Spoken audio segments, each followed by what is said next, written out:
Olá, começa agora mais um programa TV Secor, o canal do comerciário que você assiste todas as manhãs e segundas-feiras em www.secor.org.br, também em tvosasco.com.br, pelos canais 22 da Megabit, 8 da Vivo Fibra e 3 da NET. Vamos começar aqui esse primeiro programa ao vivo de 2019, falando sobre segurança, falando sobre iniciativas e uso das redes sociais para a defesa do cidadão, para a defesa da segurança pública, para benefício da cidadania. E para falar sobre esse tema, nós trouxemos aqui o Valdemiro Salema Cardoso, ele que é um agente federal e é fundador do grupo no Facebook Por uma Carapicuíba Mais Segura. Tudo bem, Valdemiro? Bom dia. Tudo bem, bom dia, como vai? Bom dia a todos, é um prazer estar aqui no seu programa. Tá? Nós é que agradecemos aí a você por reservar um espacinho na sua agenda e vir conversar aqui com os nossos telespectadores da TV Secor, com nossos internautas nas redes sociais. Aí. Lembrando que a gente está transmitindo esse programa ao vivo pelo Facebook. Agora conosco também o nosso vice-presidente Luciano Leite. Tudo bem, Luciano? Tudo bem, bom dia. É um prazer e um privilégio estar no programa aqui novamente. Como você falou, o primeiro programa ao vivo do ano. Um ano que gera aí muitas expectativas para todos nós, então eu queria, de antemão, meio atrasado, desejar para as pessoas que estão nos assistindo, né, muito sucesso nesse ano de 2019, que está encerrando aí o primeiro mês, né, mas muitas coisas boas para fazer. Eu acho que tudo que a gente começa e se empenha de verdade, com foco, com disciplina, a gente consegue levar até o fim. Então, esperamos que o ano de 2019 seja muito melhor que o de 2018, né? Apesar de tantas tragédias, né? Apesar de já ter começado difícil, né, Luciano? Aí nós tivemos a tragédia de Brumadinho, uma repetição do que aconteceu em Mariana, tragédia anunciada, né? Um problema sério aí em relação às barragens, à mineração no Brasil, e esperar que dessa vez os responsáveis sejam punidos, né? Assim, eu penso que tem muita especulação em torno do assunto, né? E assim, cada abordagem sobre esse tema é uma abordagem muito difícil, né? Acho que pelo lado humano, né, é uma perca irreparável, né, para o Brasil, e a gente deveria, né, tomar essas experiências, né, até para evitar. Eu acho que a gente sempre fala em pensar global e agir local, né?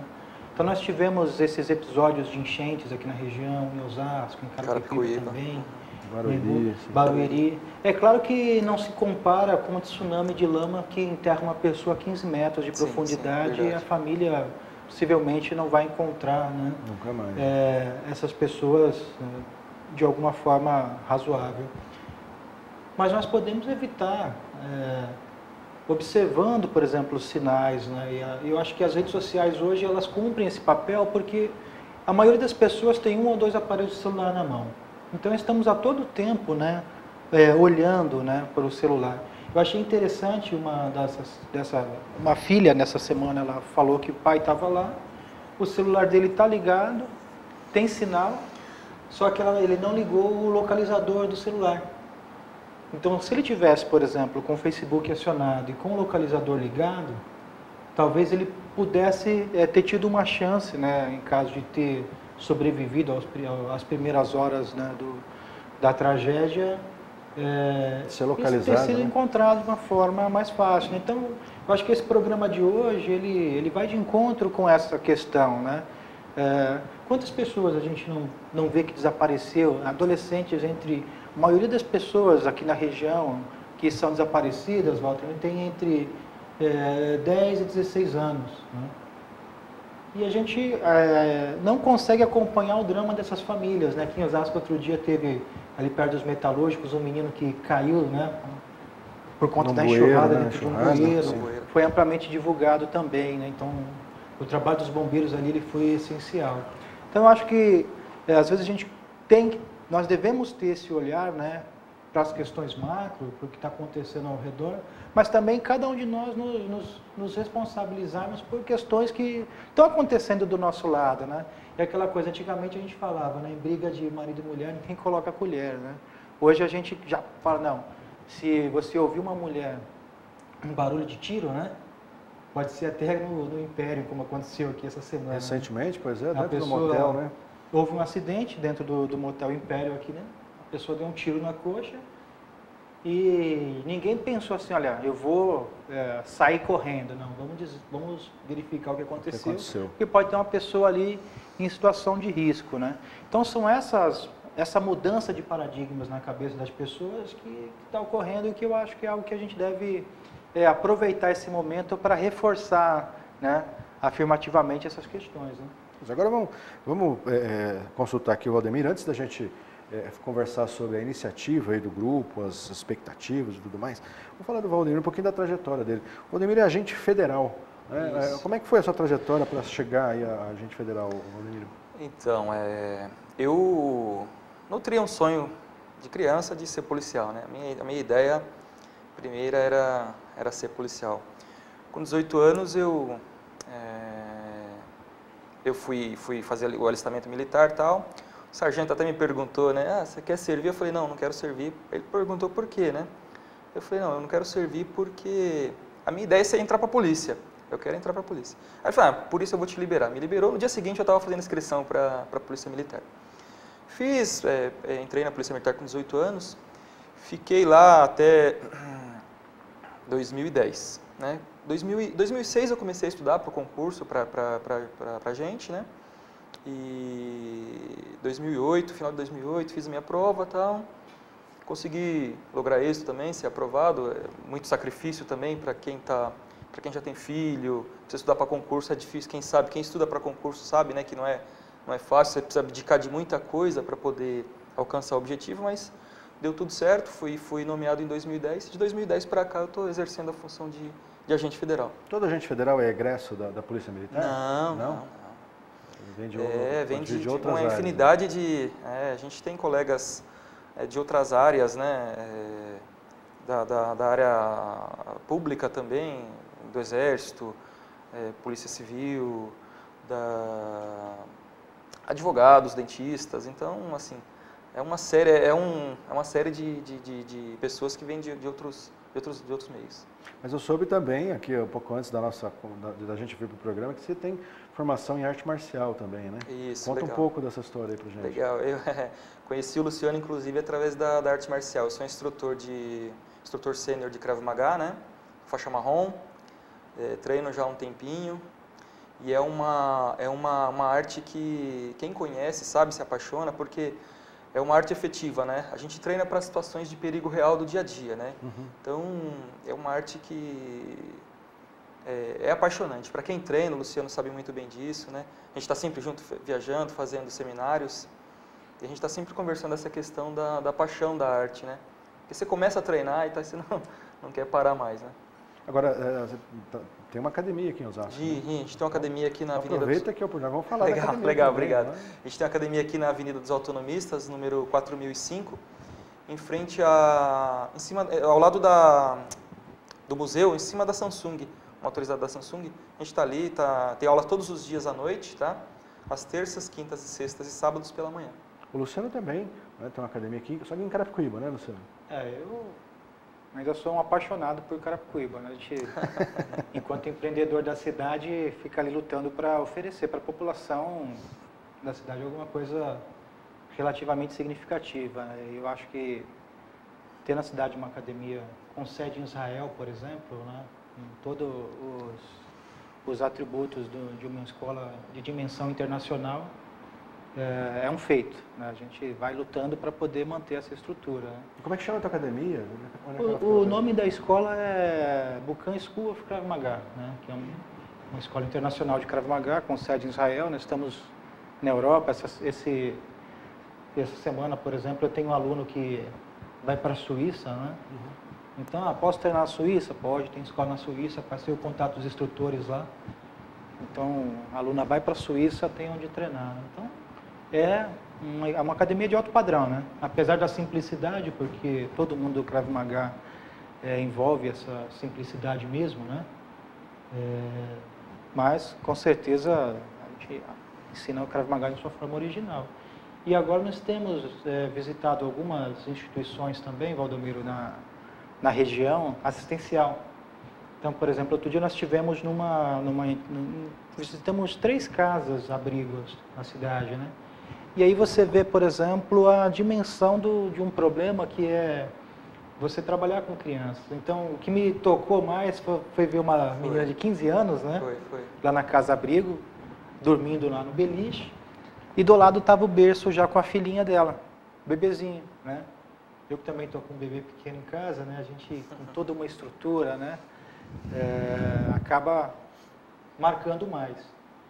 Então, o que a gente imagina? Que se essa população ela tivesse passado por uma orientação, e a gente tem todo o preparo para poder estar orientando na questão da dependência química, na questão da gravidez na adolescência, né? Os abusos, né? Os abusos, a questão da violência, uma série de orientações que a gente pode estar transmitindo, você evitaria uma série de fatores, né, que lançam essa população da cidade, né, que em grande número, para a marginalidade. Né? Então, como a gente disse, né, são pessoas em situação de vulnerabilidade social. Então, acho que a nossa contribuição ela pode ser muito maior. Então, nós, enquanto entidade, quando a gente se fala, nós somos o Sindicato Cidadão, né, temos que observar esse aspecto também. O que está acontecendo com as pessoas, né, dentro da casa delas? Né? Em que momento a gente consegue oferecer algo que vai gerar uma qualidade de vida e de segurança e de saúde para essas pessoas de uma forma efetiva? Né? Então, acho que esse é o nosso grande papel. Né? Enquanto a gente não se atentar para isso, a gente está resolvendo parte do problema quando ele já existe. E a prevenção, para nós, ela é um foco fundamental. Eu queria deixar claro também que o Krav Maga que a gente treina, ele consegue trazer isso para as pessoas, né?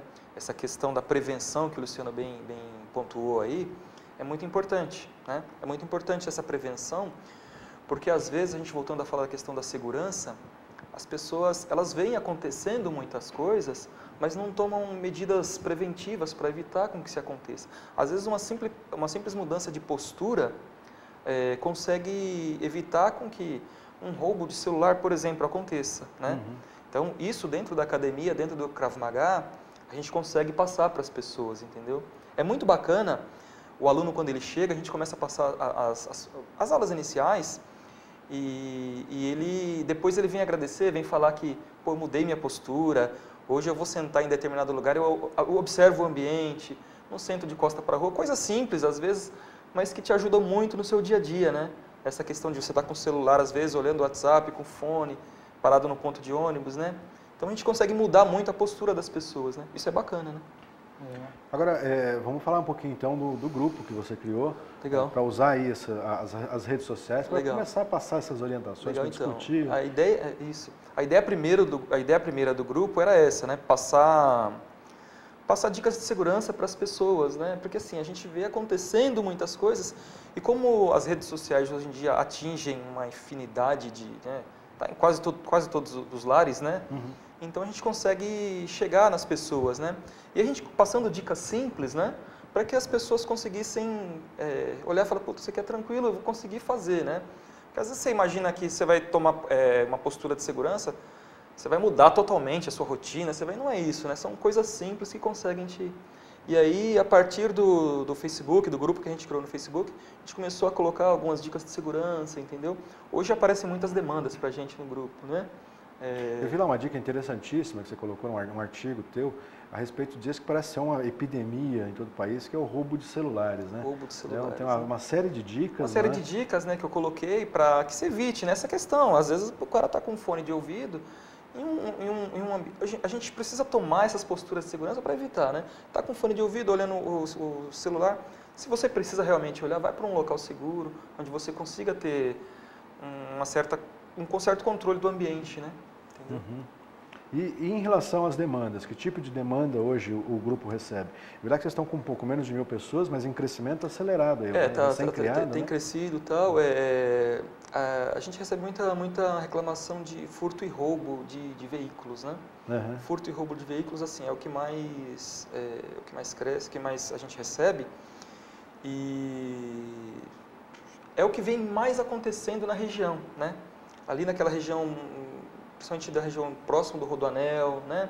Tem acontecido muito essa questão de furtos, roubos principalmente, né? de veículos. Então, o que a gente tem mais recebido é essa questão de...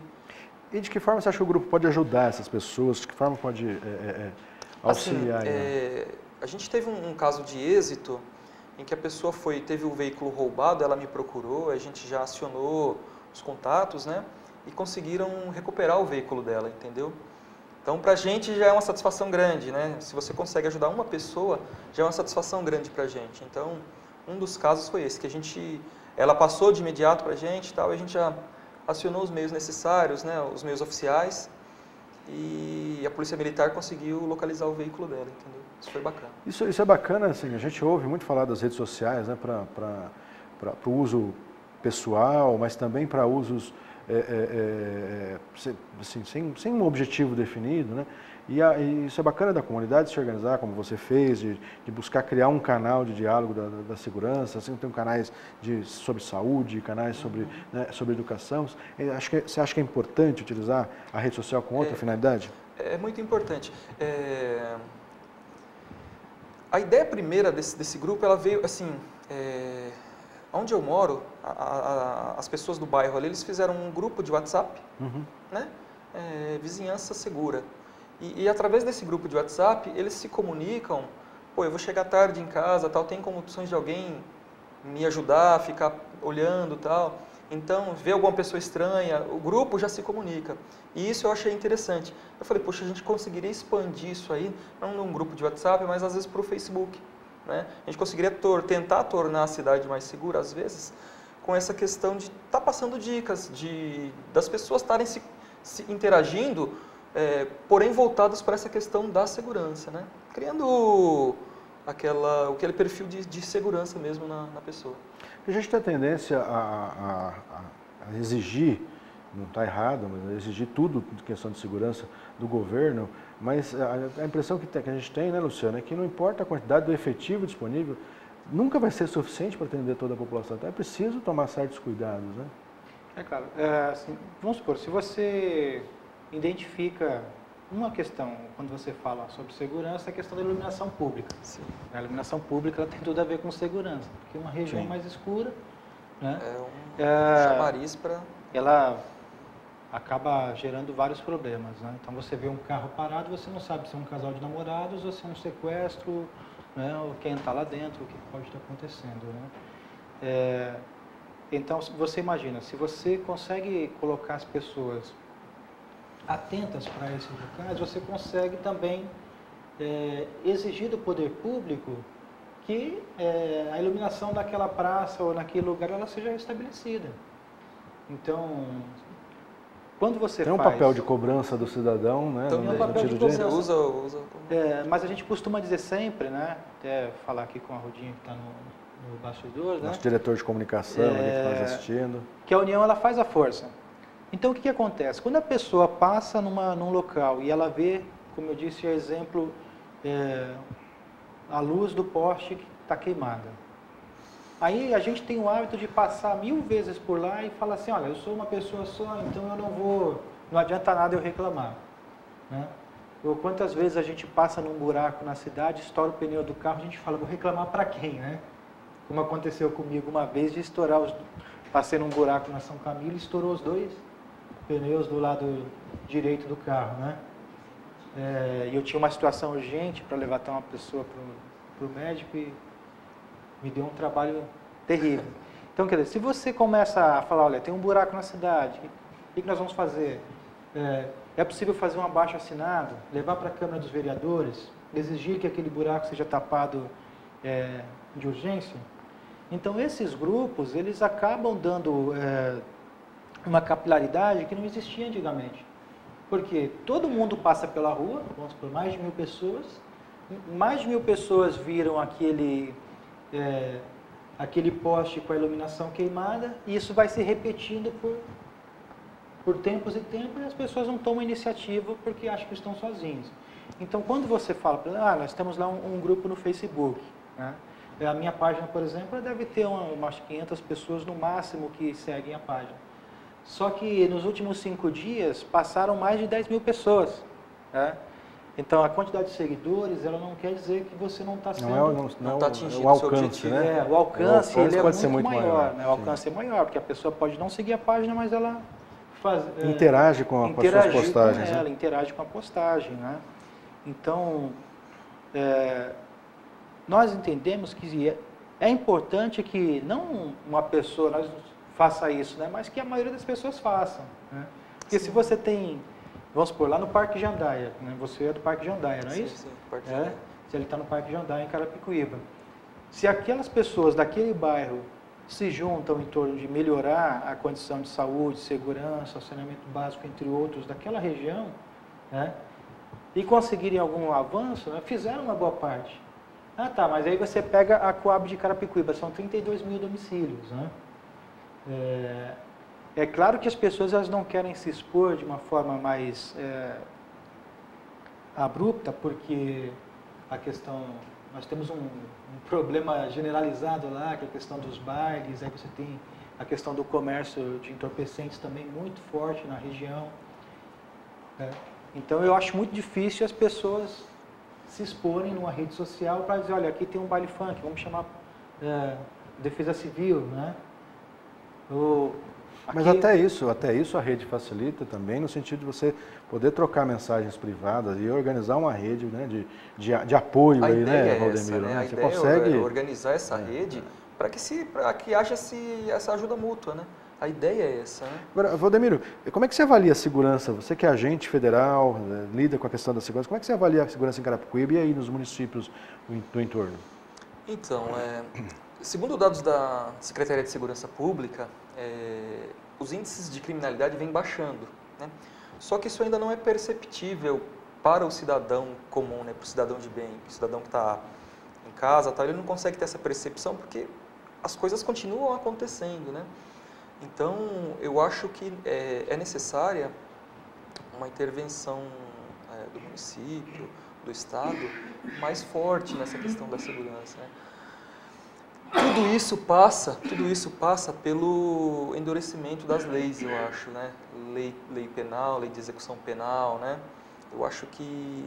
manter os infratores presos de fato, né? Porque às vezes, o que acontece? O camarada, ele sabe que é difícil ser pego às vezes, e se ele for pego, a audiência de custódia hoje em dia, né, que libera a maior parte dos presos, né? Então isso é ruim porque às vezes o preso, o cara que estava roubando, ele sai primeiro da delegacia do que a vítima, né? Então precisa de uma mudança, mas no geral, né? Eu acredito que precisa de uma mudança geral, né? Não, só para entender que não é prender por prender, assim, é continuar, não. É fazer o rito fazer do julgamento, feito, né? Fazer o que deve o julgamento, ser feito. Tudo mais, mas que isso seja de forma mais acelerada. Claro, isso seja de forma acelerada. E o cidadão tem porque às vezes a pessoa fica até com medo, com receio de fazer um boletim de ocorrência, porque ele sabe que às vezes não vai dar nada pro cara que foi preso, né, entendeu? Então, acho que precisa mudar legislação penal, execução penal, e isso não depende do município, né? Acho que depende de instâncias superiores aí. A questão do município de Carapicuíba, tem a Guarda Municipal que vem atuando bacana, né? Acredito que o aumento do efetivo ajudaria. Então, todas as cidades estão adotando, né, essa estratégia da Guarda Municipal com policiamento, né, de apoio à Polícia Militar. Você acha que isso tem feito diferença? Faz muita diferença. As forças devem se unir para o bem, né? Então, onde tem uma viatura ali parada, dificilmente vai acontecer alguma coisa, né? O cara vai pensar duas vezes antes de fazer, né? Então, as forças devem se unir para o bem. Ajuda muito. Agora, Carapicuíba tem um problema histórico, né? Que parece que assim, houve uma iniciativa agora que tenta resolver. O Luciano, que é de lá também, nos ajuda aqui, né? Que é o Parque dos Paturis, né? Que era uma área de risco, né? Ficou conhecido, inclusive, como local de morte de muitos travestis, né? Você acha que agora começou com o recém-anunciado fechamento do parque, né, o gradil, você acha que começa a melhorar, resolver esse problema ali? É uma medida que eu acredito que ajuda, sim. Acho que a obra ainda não está totalmente concluída, né? Falta alguma coisa, fechar realmente, mas eu acho que ajuda, sim. Ajuda porque você, além de colocar isso aí, iluminar bem o parque, né? Colocar uma viatura ali rodando, uma base da Guarda Municipal ali ajudaria bastante. Né? O Luciano falava da iluminação pública como uma medida, né, necessária. Agora todas as cidades estão procurando colocar iluminação de LED, uma lâmpada mais clara, então, uma economia para o município, mas também com uma claridade maior para os moradores. Mas acho que isso está demorando um pouquinho a virar padrão, né, Luciano? É verdade. Agora, na verdade, a inovação no que diz respeito à iluminação são as lâmpadas que funcionam com o próprio sol, né? Elas retêm a energia do sol, né? E vão transferir isso, né, de forma de energia. Então, eu acho muito bacana. Essa semana nós até tivemos com uma pessoa para fazer nos espaços que a gente faz a gestão, né, para que fosse colocado e diminuísse o custo da energia. Então, eu penso que para o futuro, né, esses parques públicos, né, eles podem ter essa iluminação sem gerar custo, né, da energia propriamente dita, né, de uma forma muito insignificante, né? Tá, que você tem o custo da colocação, mas o sol está aí para todos. Mas tem né? o custo da manutenção depois, porque um dos problemas sérios que a gente sabe que as instalações vêm enfrentando é o roubo de cabos, né? Carapicuíba, inclusive, é uma região, né, que geral, sofre né? muito com roubo de cabos, né? Tanto sofre de rede elétrica, de telefonia. Quando a gente fala, por exemplo, de Parque dos Paturis, ali é um caso à parte, né? Um fenômeno porque você tem essa ingerência de poderes, né? Quando você fala, olha, isso aqui é do Estado, é do município, né? Nós temos em Cotia o Semucan, por exemplo, né? Então, o Semucan, ele é um parque que ele é do Estado. Do Estado, muito bem definido isso, né? Então, isso está claro. Então, você sabe aonde você precisa chegar para você... Pode, né? Tem o horário, o parque do Semucan, ele fecha, né? Tem as guaritas de proteção, tem uma segurança privada colocada lá, né?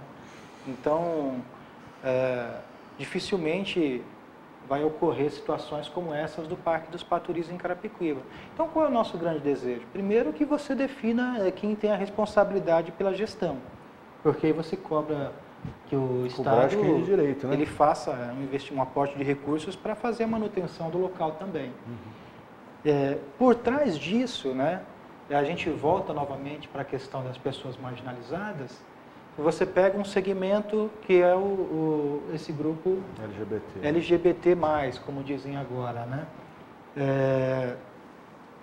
E aí você tem essa população que também se prostitui, que também tem toda uma característica de problemas de saúde, de ordem de saúde pública, né? Aí você tem, por exemplo, uma Cracolândia ali do lado, né, que envolve a questão também do tráfico de drogas e do próprio espaço ser utilizado.